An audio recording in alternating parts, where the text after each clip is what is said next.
भारत के मित्र देशों में से एक फ्रांस की तरफ से न्यूक्लियर हथियारों को लेकर एक ऐसी स्टेटमेंट आई है जिसने सभी थिंक टैंक्स और दुनिया के बड़े बड़े एक्सपर्ट्स को ये सोचने के ऊपर मजबूर कर दिया है कि क्या कोई देश अपने न्यूक्लियर वेपन्स का इस्तेमाल दूसरी कंट्रीज को डिफेंड करने के लिए कर सकता है। यानी अगर कल को भूटान के ऊपर चाइना हमला करेगा तो क्या भूटान को सेफ गार्ड करने के लिए भारत का अपने न्यूक्लियर वेपन्स का इस्तेमाल करना सही रहेगा या फिर गलत? क्या किसी एक देश को अपनी न्यूक्लियर वेपन स्ट्रेटेजी में दूसरी कंट्रीज को प्रोटेक्शन देना क्या ये सही है या फिर गलत? इसके ऊपर एक अलग से डिबेट स्टार्ट हो गई है। यूरोपियन यूनियन के देशों के ऊपर अगर हम नजर डालें तो यूनाइटेड किंगडम यानी कि ब्रिटेन और फ्रांस, ये दो देश हैं जिनकी सेना यूरोपियन यूनियन रीजन में आज की डेट में सबसे स्ट्रांग है, जो खुद यूएन सिक्योरिटी काउंसिल के मेंबर्स हैं, जिनके पास वीटो पावर है और साथ में न्यूक्लियर पावर्स भी हैं। ब्रिटेन ने तो ब्रेक्जिट के बाद अपने आप को काफी हद तक यूरोपियन यूनियन से अलग कर दिया है, इसलिए यूरोपियन यूनियन में फ्रांस इस समय सबसे बड़ी मिलिट्री पावर है और अकेला एक ऐसा देश है जिसके पास यूएन सिक्योरिटी काउंसिल की परमानेंट सीट भी है और उसके साथ साथ न्यूक्लियर वेपन्स भी हैं। अभी तक क्या होता है कि न्यूक्लियर वेपन्स सभी देश अपनी खुद की प्रोटेक्शन के लिए इस्तेमाल करते हैं,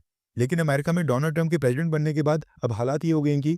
देशों को अपने न्यूक्लियर वेपन्स डॉक्ट्रिन को रिव्यू करके उसके इस्तेमाल के ऊपर फिर से विचार करना पड़ रहा है। न्यूक्लियर वेपन्स डॉक्ट्रिन का मतलब होता है कि न्यूक्लियर वेपन्स के यूज को लेकर किसी भी देश की स्टेट पॉलिसी और स्ट्रेटेजी क्या हो गई, कोई देश अपने न्यूक्लियर वेपन्स को किन कंडीशंस में यूज करेंगे और वो अपने न्यूक्लियर वेपन्स की मदद से क्या अचीव करना चाहते हैं, ये सब न्यूक्लियर वेपन्स की डॉक्ट्रिन में आता है। और फ्रांस की तरफ से न्यूक्लियर वेपन्स डॉक्ट्रिन को लेकर एक ऐसी स्टेटमेंट आई है जो इस समय पूरी दुनिया में वायरल हो रही है। और वायरल भी क्यों ना हो, क्योंकि ये स्टेटमेंट फ्रांस के प्रेसिडेंट इमैनुअल मैक्रोन की खुद की तरफ से आई है। रेफरेंस के लिए आपकी स्क्रीन के ऊपर सीएनएन के आर्टिकल का स्क्रीनशॉट है। फ्रेंच प्रेसिडेंट इमैनुअल मैक्रोन ने एक स्टेटमेंट जारी की है जिसमें उन्होंने कहा कि फ्रांस इस बात के ऊपर गंभीरता से विचार कर रहा है कि वो अपने एलाइज को अपने न्यूक्लियर आर्सेनल की प्रोटेक्शन में शामिल करे। इमैनुअल मैक्रोन ने कहा कि मैंने एक डिबेट और स्टडी स्टार्ट करवाई है जिसमें रिव्यू किया जाएगा कि क्या फ्रांस अपने एलाइज यानी फ्रांस के जो मित्र देश हैं, क्या फ्रांस उनको अपनी न्यूक्लियर डेटरेंस से सिक्योर कर सकता है या फिर नहीं।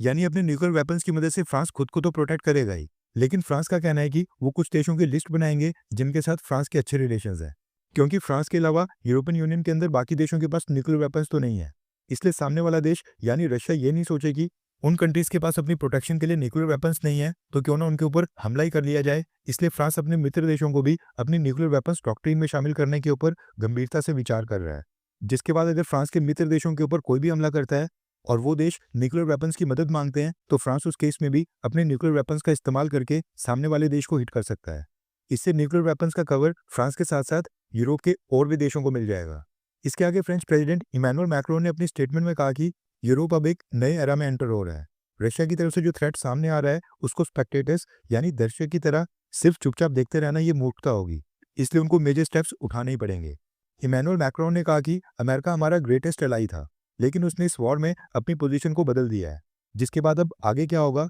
इस बात के ऊपर डाउट ही है। मैं ये विश्वास करना चाहता हूँ कि डोनाल्ड ट्रंप हमेशा यूरोप की साइड रहेंगे, लेकिन हमें उस सिचुएशन के लिए भी पूरी तरह से रेडी रहना पड़ेगा जिसमें डोनाल्ड ट्रंप यूरोप का साथ छोड़ देंगे और यूरोप अपने हाल के ऊपर ही होगा। फ्रेंच प्रेसिडेंट ने आगे कहा कि वो नाटो के साथ कमिटेड है, लेकिन फ्रांस अब अपने डिफेंस और सिक्योरिटी के मैटर्स में और इंडिपेंडेंट होकर फैसले करेगा, यानी अमेरिका से अलग होकर भी फैसले लिए जाएंगे। खैर, अभी तो ये विचार काफी अर्ली स्टेज के ऊपर है, लेकिन अगर 2 मिनट के लिए सोच भी लें कि हमारे पास ऑप्शन है दूसरी कंट्रीज को अपनी न्यूक्लियर वेपन्स की सिक्योरिटी देने का, तो आपको क्या लगता है कि वो कौन सा देश होना चाहिए जिसको भारत अपने न्यूक्लियर वेपन्स की सिक्योरिटी सबसे पहले दे? नीचे कमेंट करके अपनी राय जरूर बताएं।